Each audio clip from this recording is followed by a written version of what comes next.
Hello and welcome to this episode in which we will now go over creating our own workspaces in Blender. So let's not waste any more time and jump straight into it.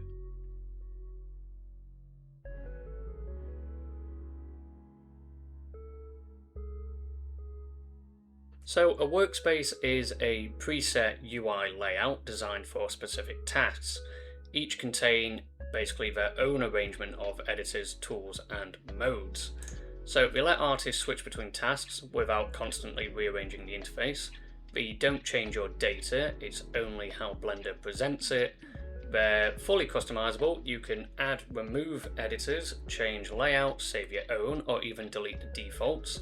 And they're stored in the startup file, so customizing them becomes part of your personal workflow. So now that we've basically covered this, we can now look at what Blender has by default. Before we start creating our own workspaces, let's take a quick tour of the workspaces Blender gives us by default. So workspaces are basically preset UI layouts designed for specific tasks, and each one rearranges Blender's editors to help you focus on what you're doing. So the first one that we've got here is our layout. It's the general purpose workspace you see when you open Blender. It's built for everyday tasks like navigating the scene, managing objects, adjusting properties, and just doing some general light modeling. You can think of this one as your home base. So next up we've got modeling. So this workspace is tailored for mesh editing. It drops you straight into edit mode and brings modeling tools basically here on the left, and if you're doing anything involving vertices, edges, faces or modifiers, this is where Blender wants you to be. The next workspace we have is our Sculpting Workspace, and this is designed for high focus sculpting. It gives you a clean viewport, your brushes are on the bottom, we've got our symmetry, dine topo and our remesh options, and everything you need for organic high resolution sculpting without UI clutter. So the next one we have after this is our UV editing. So UV editing pairs the 3D viewport with the UV editor. This is where you unwrap your models, fix stretching, pack islands and prepare assets for texturing. And Blender exposes all the UV tools here so you don't have to hunt for them basically. So following on from UV editing, you might move into texture paint. So the texture paint workspace switches your object into texture paint mode and gives you both the 3D viewport and the image editor. It's set up for hand painting textures, masks and detail directly onto your model. When you're done texture painting, you might then move on to the shading workspace. So this is where we can start building materials. We get a shader editor on the bottom, we get a material preview of our 3D viewport, and then we have a file browser and an image editor set to view on the left. So this allows us to basically drag our images in, and then we can preview them here on the bottom left to make sure they're fine. And then once we've done that, we might move into animation. So animation is basically where it brings together our timeline, our dope sheet, and gives us two viewports. So one viewport has all of the overlays, whereas the other one doesn't. As you can see, they're just turned off. And then basically, yeah, this is where if you're animating anything such as characters, cameras or objects, this is your hub. And then once you've got everything put together, you then might go into rendering. This is basically a simple workspace in which you can basically just review your finished renders. So it opens the image editor and we can inspect the output that we have. So we might adjust our render settings and then save our image after. It's a simple workspace, but it keeps everything you need in one place. So once we've rendered, we then might move on to the Compositing tab. So this is where we get given the Compositor node editor and an image viewer. It's where you basically do all your post-processing, such as color correction, denoising, combining render passes or adding effects. It's basically anything that happens after the render. So all of these in some way, shape or form are quite linear. So you might start off with your layout, then you'll move on to either modeling or sculpting. Once you've done both of those, you might move on to UV editing, then you might texture paint, and then use that texture paint in your material making. then you might animate, render, composite your render.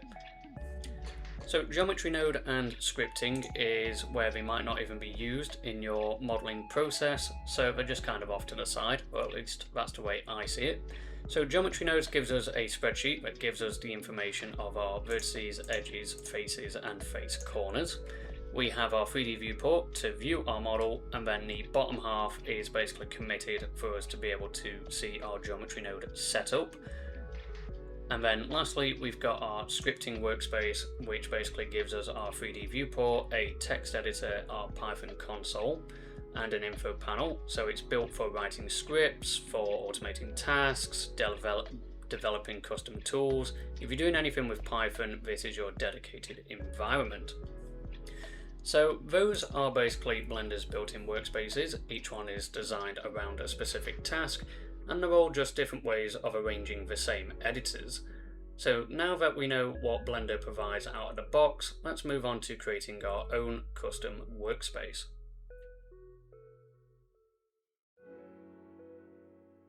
So there are essentially two ways of creating our own workspaces in Blender. We've got the one where we can edit one that already exists, or we can create our own that can join the top bar up here using our plus icon.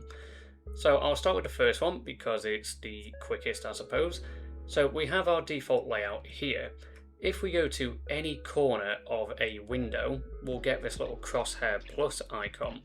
So depending on which side you're on, depends on whether you extend into another, eat into another, or basically just create a new window.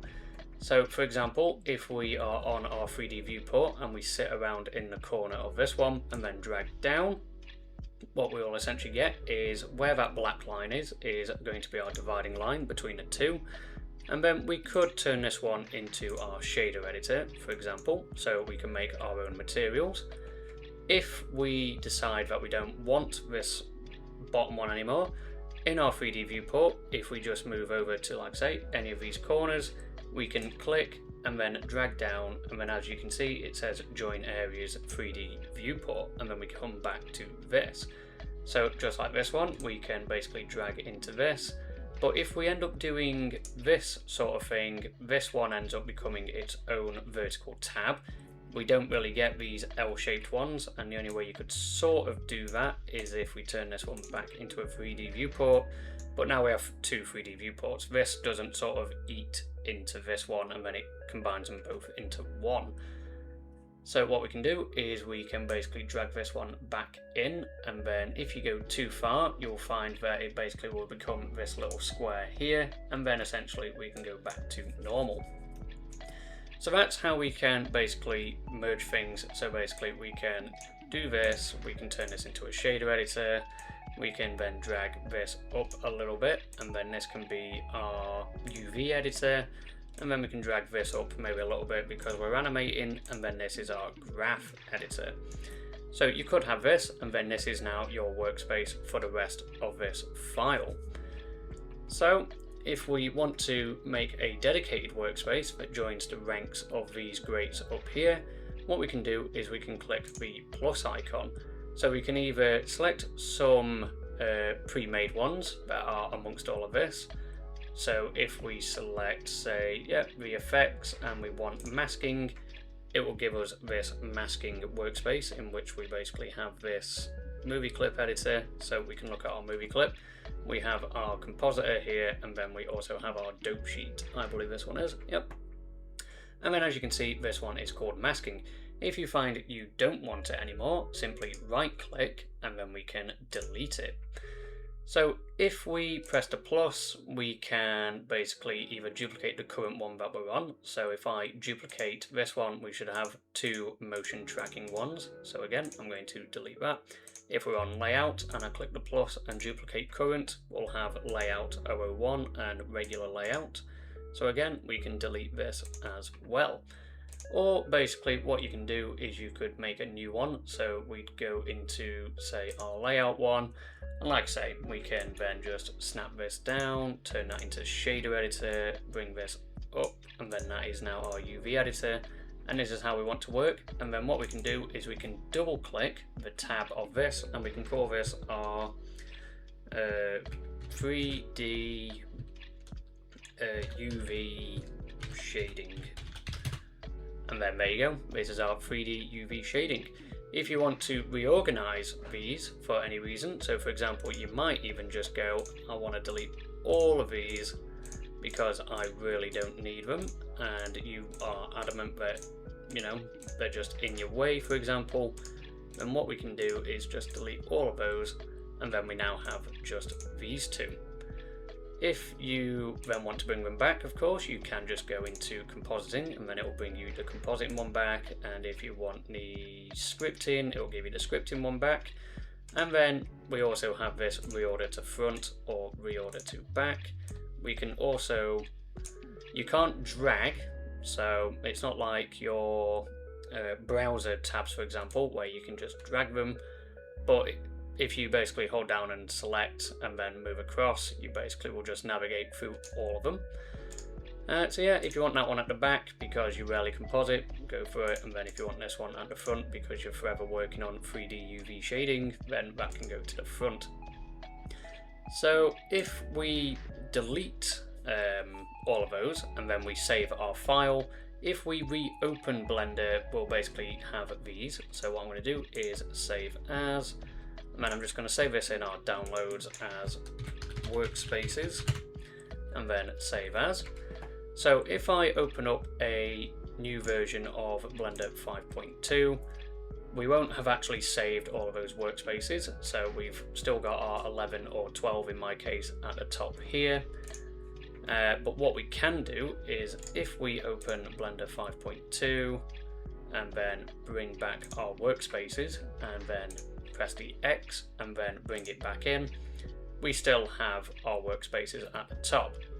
So again, like I mentioned earlier, this is specific to this startup file, and in the next video we're going to cover saving our startup file. So then what we can do is every time we open up Blender, we don't have to keep reorganizing our windows, and instead we can basically get given this from the get-go. So that covers everything for workspaces today. I hope you have learned something, and thank you for watching. I will see you in the next one.